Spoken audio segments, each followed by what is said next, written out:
Hello and welcome. I'm Danette Kabunda, and joining me today for a very special interview is Jocelyn King. She is the queen of online safety and founder and CEO of Smarter Online Safety.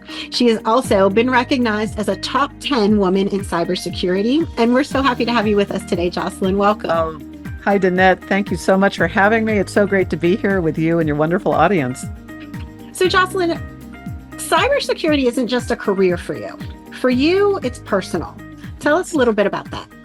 Well, I got into it 10 years ago when I myself was targeted by cybercriminals, and it was a horrible experience.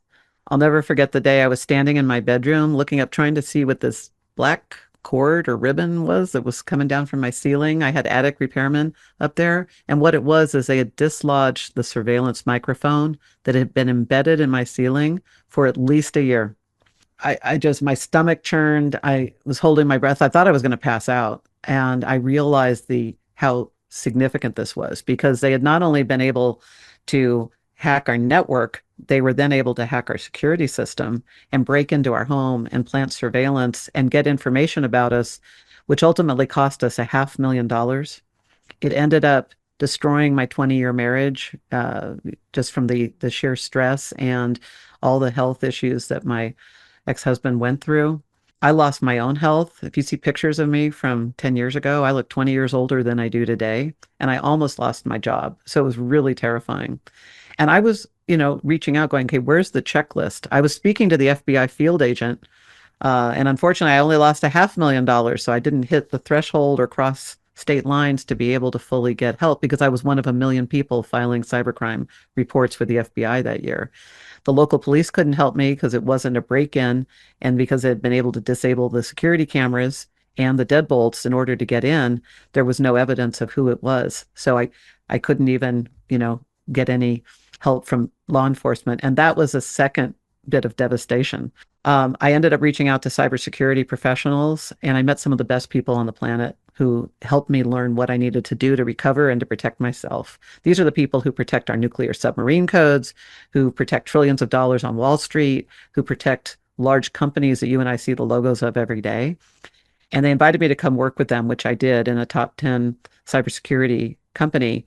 And I got to be on the dark web learning the business of cybercrime. And it is a business. It's a $10.5 trillion a year business. It's the world's third largest economy after the US and China. I got to learn how it operated, but I also got to see how people like you and I can protect ourselves and our families from cybercrime and what we need to do to be smarter and safer. And that's how I went from being a cybercrime victim to being named a top 10 woman in cybersecurity, which has made me so happy because I get to share what I've learned with people like you and your audience so we can all be safer.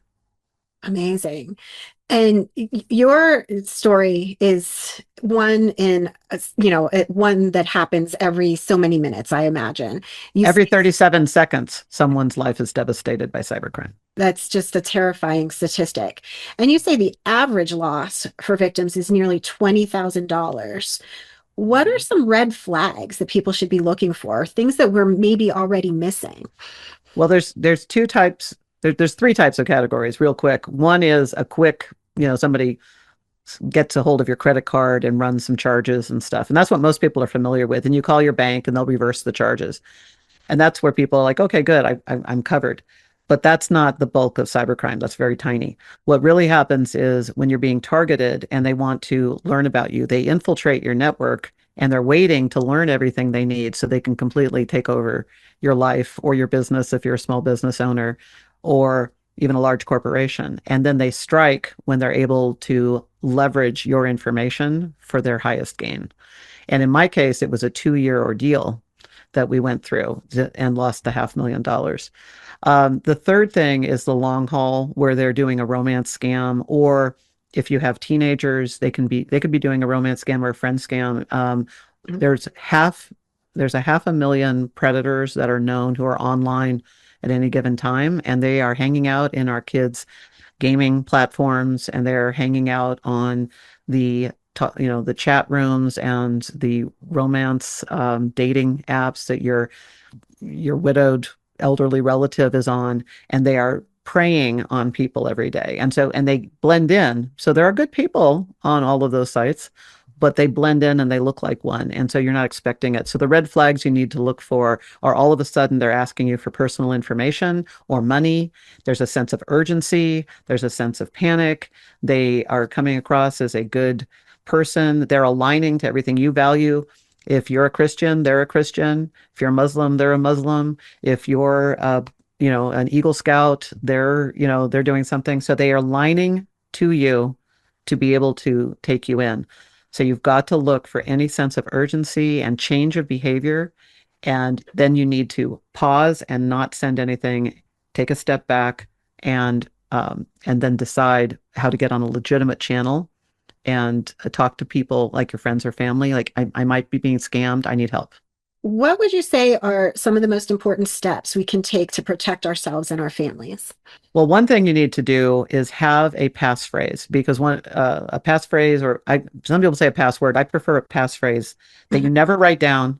You never put it in a document online anywhere. You come up with a phrase. It could be, purple peanut dinosaurs. It could be purple peanut pancakes, but it has to be something that if you get if a deep fake of you or anybody impersonating any family member is asking for urgency, because this is a number one thing that's happening right now is the deep fakes, and they only need 3 seconds of video and audio from you to create it. That if they don't say that phrase, they don't get the money. They know it's not you. That's the only way to recognize it. This has happened effectively with families who have realized, and then when they say, I need to know the passphrase, they don't know, and the bad guys hang up. And that's how you can tell. That's how the CFO of Ferrari was able to prevent a tens of millions of dollars wire transfer, because supposedly for the CEO, but he asked the CEO, he said, sir, you recommended a book to me yesterday. Please tell me the title of that book. They did not know the answer to that, so they hung up. Having these planned in advance so that you can protect yourself is critical. Oh, such great advice. Thank you so much for sharing all of this.